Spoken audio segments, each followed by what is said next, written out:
عزیز طلبہ، ہمارا ملک بھارت ایک عظیم ملک ہے۔ یہاں کی تہذیب دنیا کی قدیم ترین تہذیبوں میں اس کا شمار کیا جاتا ہے۔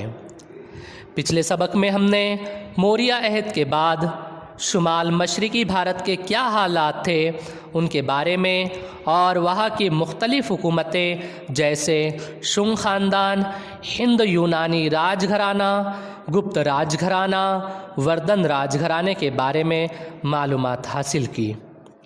ان حکومتوں میں گپت راج گھرانہ اور واکاٹک راج گھرانہ خاص طور پر قابل ذکر حکومتیں تھیں۔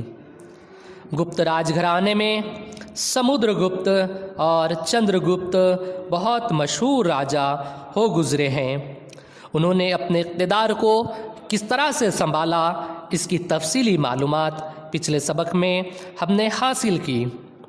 موریہ عہد کے زوال کے بعد جس طرح شمال مشرقی بھارت میں مختلف حکومتیں وجود میں آئیں، اسی طرح جنوبی بھارت میں بھی مختلف حکومتیں وجود میں آئیں، جس کی معلومات ہم آج سبق نمبر 9 جنوبی بھارت کی قدیم حکومتیں اس سبق میں حاصل کریں گے۔